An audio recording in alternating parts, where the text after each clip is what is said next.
Hay momentos en la historia bíblica en los que un solo versículo es suficiente para sacudir todo lo que creemos saber. Entre los nombres de grandes apóstoles y milagros espectaculares, aparece un detalle casi escondido. 4 hijas jóvenes, sin títulos, sin plataforma, sin fama, pero con un don tan poderoso que marcó a toda la iglesia primitiva. 4 hijas, 4 profetisas, 4 voces que hablaron inspiradas por el Espíritu cuando el cristianismo apenas comenzaba. ¿Quiénes eran realmente? ¿Qué dijeron? ¿Por qué sus palabras fueron recordadas por generaciones, aunque casi nadie hoy sepa de ellas? Lo que estás a punto de ver no es solo historia, es la memoria viva de un legado profético femenino que desafió su tiempo y sigue iluminando el nuestro. Para entender quiénes fueron las 4 hijas de Felipe, tenemos que situarnos en un momento clave en el cristianismo primitivo. Un tiempo en el que la Iglesia aún no tenía templos, estructuras rígidas ni jerarquías complejas. Era un movimiento vivo, dinámico, guiado por la acción directa del Espíritu. En ese escenario aparece Felipe, conocido como el Evangelista, uno de los primeros siervos elegidos por los apóstoles. Un hombre que dedicó su vida a compartir el mensaje de Jesús y que crió a 4 hijas que llegaron a tener una voz espiritual profunda en la comunidad.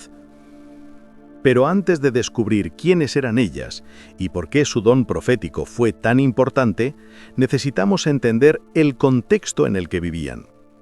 Porque su historia no empieza con ellas, empieza con una iglesia naciente, con ciudades llenas de tensión religiosa y con un pueblo que buscaba escuchar la voz de Dios en medio de un mundo que estaba cambiando para siempre. La primera vez que escuchamos sobre las hijas de Felipe aparece en un pasaje aparentemente simple, casi casual. En Hechos 21, Lucas relata cómo él y otros compañeros de viaje llegan a Cesarea y se hospedan en la casa de Felipe, el evangelista, uno de los 7. Y entonces añade una frase que parece pequeña, pero que tiene un peso enorme. Tenía 4 hijas doncellas que profetizaban. No se menciona un sermón que predicaran ni ninguna profecía específica, pero la sola afirmación de que profetizaban nos dice muchísimo. Nos muestra que el don profético no era algo marginal, era un pilar en la vida de la iglesia primitiva. Y además, revela algo que a veces olvidamos. Las mujeres no estaban calladas en la comunidad cristiana del siglo I. Estaban activas, estaban presentes, estaban escuchando y hablando bajo la guía del Espíritu. Este versículo es como encontrar una ventana en un muro antiguo. De repente puedes ver lo que había dentro. Una casa donde Felipe dedicaba su vida al Evangelio y donde 4 jóvenes ejercían un ministerio profético que impactó a quienes las rodeaban. Para comprender bien la historia de estas 4 profetisas, primero debemos aclarar algo que suele causar confusión. En el Nuevo Testamento aparecen 2 Felipes diferentes. El primero es Felipe el apóstol, uno de los 12 que caminaron con Jesús desde el principio. Pero el Felipe del que hablan los Hechos no es ese.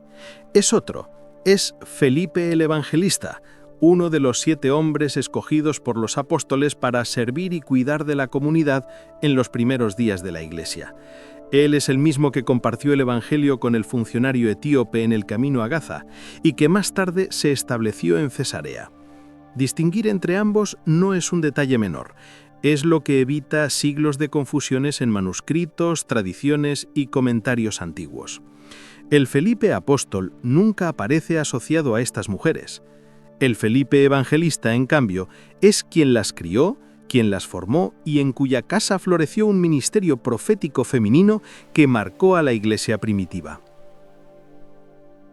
Cuando Lucas escribe que las 4 hijas de Felipe profetizaban, no está usando una palabra ligera. En el siglo I, la profecía era uno de los dones más importantes dentro de la comunidad cristiana. Profetizar no era solo anunciar el futuro, era hablar inspiradas por el Espíritu, exhortar, consolar, revelar, corregir.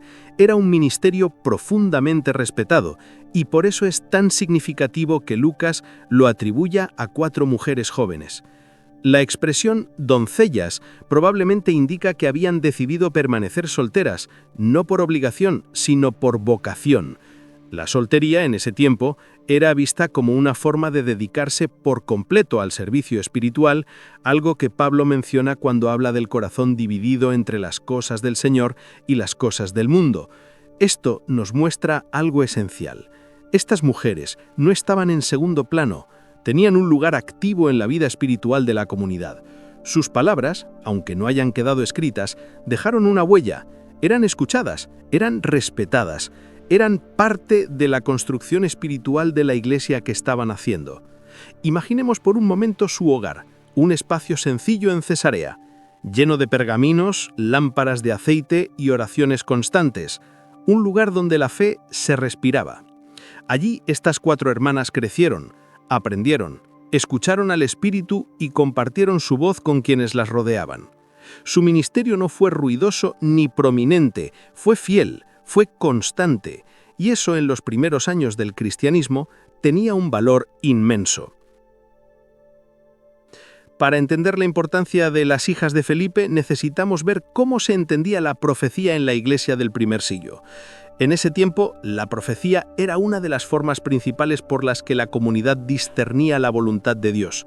No era un espectáculo, ni un fenómeno extraño, era un don práctico, espiritual y profundamente comunitario. Hombres y mujeres podían profetizar, y las cartas de Pablo lo dejan claro cuando menciona a mujeres orando y profetizando dentro de la congregación.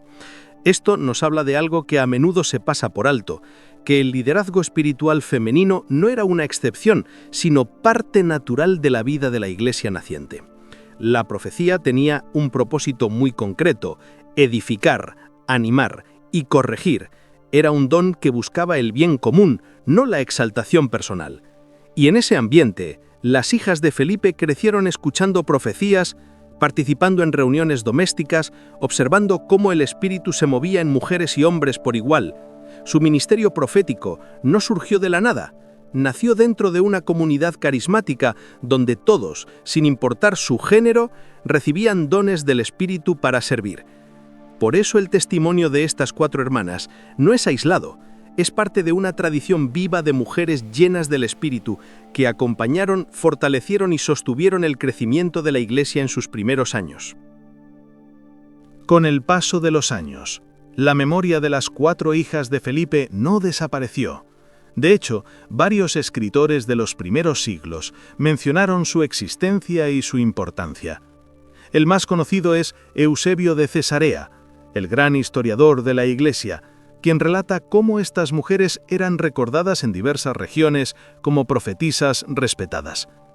Según Eusebio, otros autores anteriores, como Papías, también hablaban de ellas, especialmente en relación con la transmisión de tradición apostólica. Polícrates de Hierápolis, otro testigo antiguo, menciona a Felipe y a sus hijas cuando describe figuras ilustres de Asia Menor. Para él, estas mujeres eran parte de un linaje espiritual que conectaba directamente con los apóstoles. No siempre era fácil distinguir entre Felipe el apóstol y Felipe el evangelista, y algunos textos antiguos mezclan sus historias. Pero incluso en medio de esa confusión hay un consenso claro. Las hijas de Felipe eran conocidas, respetadas y recordadas por su vida espiritual.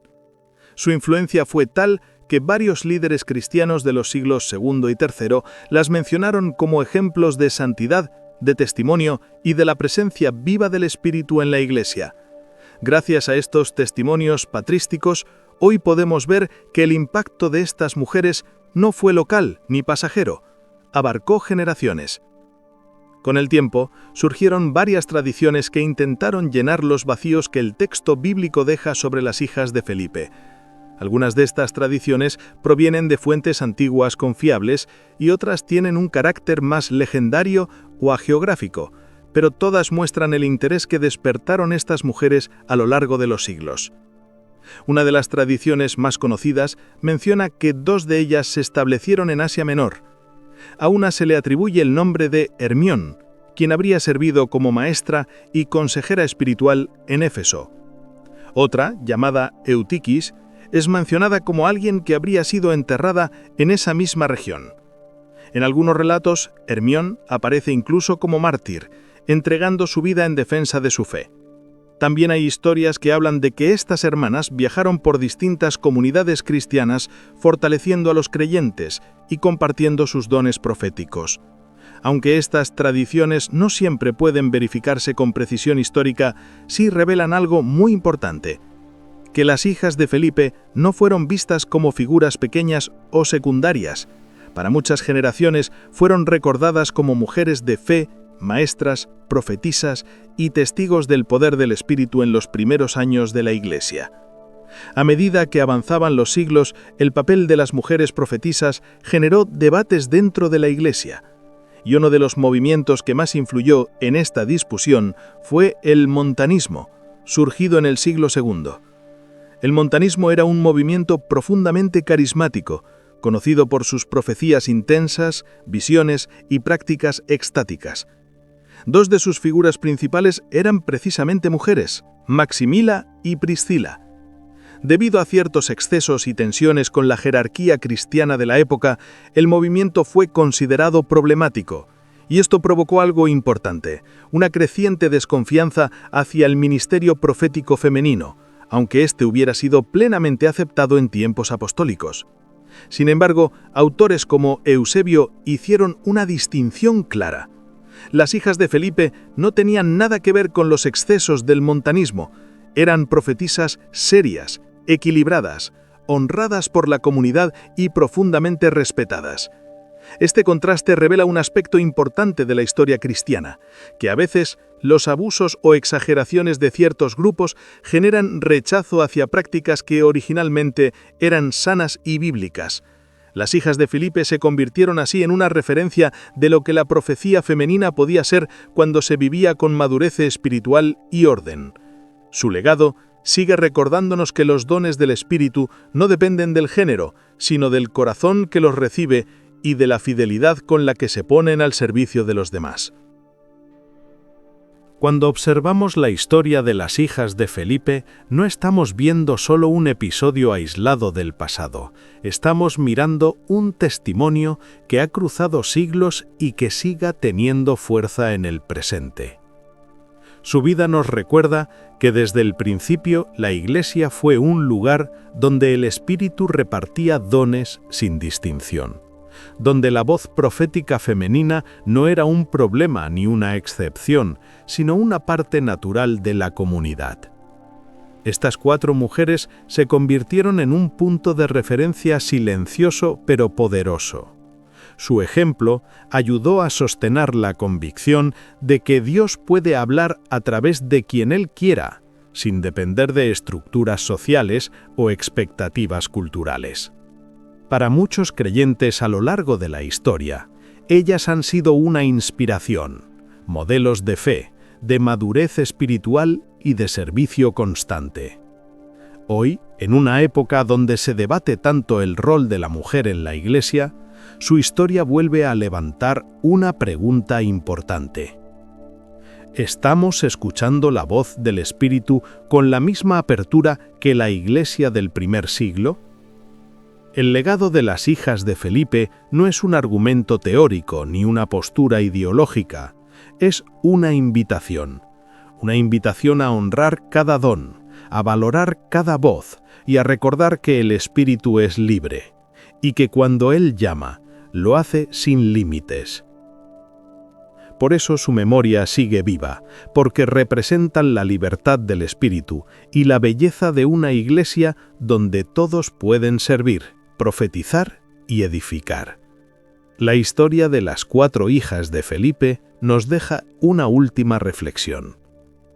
No conocemos sus palabras, no conservamos sus profecías, no tenemos discursos ni detalles de su vida cotidiana. Y aún así, su legado sigue brillando. Brilla porque nos recuerda que el valor espiritual no viene de la fama, ni del reconocimiento, ni de aparecer en los primeros lugares del relato. Viene de la fidelidad. Ellas vivieron en silencio, pero su silencio estaba lleno de luz. Sirvieron sin buscar protagonismo, pero su servicio habló más fuerte que muchos discursos. Su vida nos invita a algo esencial, a escuchar la voz del Espíritu, a obedecerla con humildad y a confiar en que Dios usa cada don, visible o escondido, para edificar su reino. Que su ejemplo inspire a cada persona que hoy siente un llamado, a los que sirven sin que nadie los vea, a los que luchan por mantenerse fieles, a los que, como ellas, desean que su vida sea una lámpara encendida en manos de Dios.